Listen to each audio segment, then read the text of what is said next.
like working out and stuff like that. But yeah, still getting used to it, and it matches pretty well with the new pickup here. I know. Checked it out on Instagram. So this is talking watches and vacations with two guys on Skype. Yeah, I think I'm kind of Skype. I'm only Skype rich because I call a lot of companies internationally. That's what. Actually, I don't know your name, Kong MW. I don't know your real name, but I know you're a Pittsburgh guy. So good to see you out here. So who do we got here? Anthony, Kush, Kong, Billy, a few other people. Nice. Yeah, thanks for coming out tonight. Hope you guys read Essentialism. I just finished it today, actually, which is if I could like put all of the stuff that I want to live by into a book, it would be Essentialism. And like every chapter, it kept like hitting certain points where I was like, oh yeah, I like it, especially when I hit the sleep chapter. It's like preaching everything that I've like. I tell people, I tell my wife, it's like I got to get to bed, I got to do this, and because like sleep to me is very important. But we can start out earlier than that. So, how did you read or listen to it? Did you do paperback or audiobook? For this one, I did audiobook via Audible, which I really like for nonfiction books because I'll do it when I'm exercising, cleaning, driving, stuff like that. So I listened to it once through, and then to prep for this, I just listened to a few other sections of it, read a couple summaries, just kind of brush up last minute, which is very non-essentialist. Yeah. But yeah, what did you read or do audio? I bought the physical book, but I don't know, something about it. I can't get into reading physical books very well anymore. I'm so conditioned to the audiobooks. I get frustrated with myself that I can't read as fast as I would be listening, especially because I listen at 2 times speed. And I love that they added this about a year ago, the clips section. So you used to add bookmarks. You could do little notes in the bookmarks, but they added now clips. So you can go back and listen to like 30-second clips of the notes that you made. And so I've got like a bunch of notes at different points in the chapters where certain parts that I liked. And then what I usually do with that is I'll take that and then go into Evernote and then like take down the notes. I don't take the timestamps with me, but I'll just say like, here's what I liked about the section. And I'll make notes based on the clips that I grabbed in there. Got it. Nice. Yeah, I love just like a podcast, being able to speed it up a little bit. I think I do 1.5 times, but even that just makes it go by a lot faster. And once you get used to it, anything slower is just painfully slow. Yeah, and 6 hours is so quick for these books too. Like a lot of these business book comes in at like 6 to 8 hours, and it's like a breeze to get through. Totally, yeah. I have an Abraham Lincoln autobiography that is like 44 hours. That's just sitting in my queue because I'll get to it at some point. Yeah, that's a commitment. I think the longest book I just finished it was World War II, and that was, how many hours was that one? That was like 50 hours or something. The story of World War II. Oh no, that was only 24 hours. I think the Abraham Lincoln one's the longest one that I've got. But yeah, 6 hours was quick. It was an easy read. I thought it was well written, but it was also not too technical. Like some of the books that I've gotten into have been really technical and they're tough to follow, lots of jargon, but this one was super straightforward and easy to read. Yeah, it's a quick read, easy read, and what I like about it is I think it's applicable to pretty much anybody, regardless of whether you're an older or younger guy just starting your career, if you're reading it for personal reasons or business reasons. I think this book is just as applicable, like entrepreneurs or athletes or whoever. I think anybody can get something out of it. Yeah. And so what was the main thing you took away from it? Have you changed any of your habits, or like what was the main thing you applied? I think, well, one of the main things is just saying no to things, and mostly advice for maybe with work, but it's kind of, I took some notes here, like it's kind of the idea that like being busy isn't a virtue, working a lot of hours isn't good in and of itself, not getting sleep isn't something to brag about, so, busy isn't necessarily good. And I think that we're kind of conditioned, especially as younger professionals, when you're in your 20s, say, and you're first getting into work, say yes to everything, every opportunity, everything your boss asks you to do, everything a coworker asks for help. As entrepreneurs, there's a lot of opportunities, and it's easy to try to say yes to everything, basically.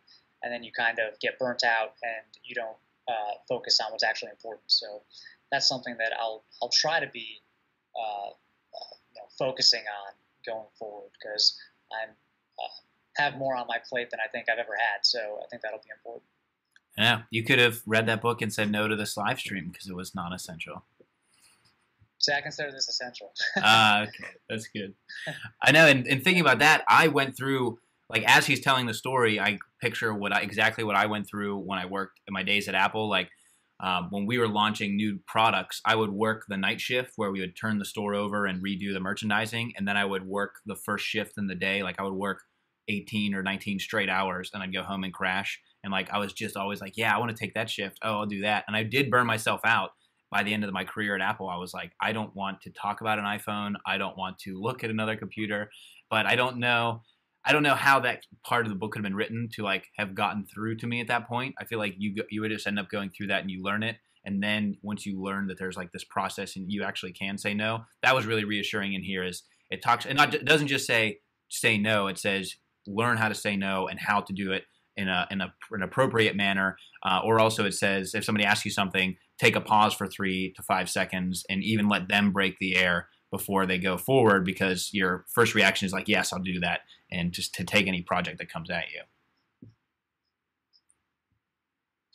Yeah, not just saying no straight up, but also, maybe no, but I know somebody who could help with this. It's kind of like a no but or no and versus just no. But yeah, I mean, sometimes you really do just have to say no. One example that he gives is like email autoresponders. Like when someone's on vacation or out of town, it's totally normal to set up an email autorespond that says, I'm out of town, I'll get back to you at this date.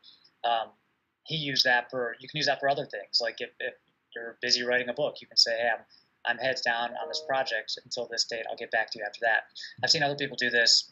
In fact, I think, does this TGV, Urban Gentry. He has an email auto-response that it's very detailed, and it kind of says, if you're a PR person trying to get in touch for this reason, here's what you should expect. If you're a viewer or a reader trying to get in touch for this reason, here's what you should expect. So, but it's very thoughtful and polite, but he is essentially just saying, no, I'm not going to respond to you right now. Mm-hmm. I know. Yeah, and Sam, you mentioned that it feels like an extended diatribe on quality over quantity. What I found with a lot of these books, and it can be a little bit frustrating, is like I listened to Grit by Angela Duckworth. She had a great TED Talk. She talked about grit and raising children that have this certain level of, I don't want to say grit again, but this certain level of like moving forward and being able to overcome obstacles.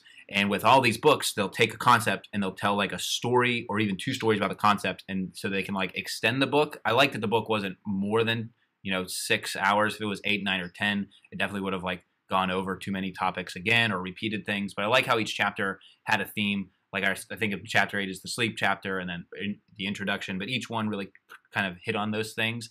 But it's a great way. It's a great calling card for Greg McKeown. Is it McKeown? I wasn't really pronouncing it. I think it's McKeown. Yeah, I'm not sure. But yeah, he does. And he references he references other books. One I referenced multiple times, The Power of Habit, which Charles Duhigg. And that's a really good book too. But he doesn't spend too much time like rehashing that. He kind of says go read it, and he gives you like a little bit of the lessons from that book. But I think that I agree that a lot of these kind of business / personal development books can seem sort of padded, so they reach a certain word count. I don't think this book was like that. I think he didn't waste many words. True to the nature of the book, I guess, or the philosophy. I think it was. It was edited pretty well. Yeah, and you could be perceived as being difficult. That's totally true, and he does hit on that a little bit. Is it's not that you're saying no to every opportunity; it's you're just saying no to the non-essential stuff, and you need to have that internal filter for like, yes, this is good. Yes, this is something I need to focus on, and it's not just saying like, today I was working on something. As I was listening to the book, I was doing something that's at work, and I was just like, you know what, I probably could have said no to this, and so. Definitely find myself. And I know that in that moment, I could have said no, and they would have been like, oh, yeah, you got a lot on your plate. I totally understand. And so it's all about figuring out, like, yes, this is important, and no, I don't need to worry about that type of thing. Yeah, I think one example of that, one personal example of that would be like, it's so when you have a YouTube channel that gets to a certain size, you get inundated with requests from companies to promote them or to work on them with collaborations or sponsorships even, and people start offering to send you stuff or pay you whatever to promote them, and I find it hard to say no to opportunities like that.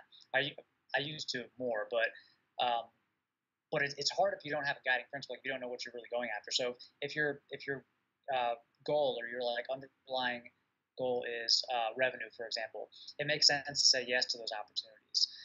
If your underlying goal is to build, the best, highest quality channel and audience that you can build, it doesn't make sense to say yes to those opportunities. It only makes sense to focus on the content that's really going to help you achieve that goal. So I think in order to be an essentialist, you have to know what your goal is and what you're really going after first. Yeah, totally. And I think I always admire when in your channel, when it's like, it's very obvious, you filter everything to like, will this help other short men? And then like, yes or no. And you can see that in the different blogs you've posted on other people's, like, I think of Primer magazine. It's like, you got a few articles on there where it's like very detailed, very specific, and you've really honed that voice in. So yeah, totally. I'll just keep pumping you up. Kind of guiding principle. Yeah. Well, actually one quote, I guess, or section of the book that I thought was really helpful, pretty much anybody, especially younger guys, this whole idea of like finding your passion, especially for millennials, like, what do I do with my life? What should my life's work be? What should my mission be right now? And he says, ask 3 questions. So it's, what do I feel deeply inspired by? What am I particularly talented at? And what meets a significant need in the world? And those are like 3 criteria to kind of find what you should be doing right now with your time, what your work or your mission should be. I really like that, because I think if it only meets 1 or 2 of those criteria, it might not be something that you should really be focusing on. But if it meets all 3, then it is worth focusing on. So I kind of wish I had that framework, 10 years ago when I was trying to figure out what to do with my career. Yeah, and to that same, it might have been in that same chapter when he talked about the process of the interview at this company, and they go through a day, and then they ask the team, like, did you like this person? Would you work with them? And it's all about not fitting yourself into what you think the company would be. Like, if you go into doing something, like you're saying, that hits all 3 of those points, you will find a company eventually that will get there. Don't try and squeeze yourself into a certain mold that just because you like need or want a job. You really have to kind of figure out who you want to be. And I think about that personally. I interviewed at Heinz. It was right after Warren Buffett and 3G Capital had made this big investment in Heinz, and they gave a bunch of people pink slips and like, hey, you can retire. And I interviewed at Heinz, and I got to the 2nd round, and it was like a CPG marketing role, and I didn't have any experience, but they were like, oh, it's a meritocracy. We'll take all these people in. And I remember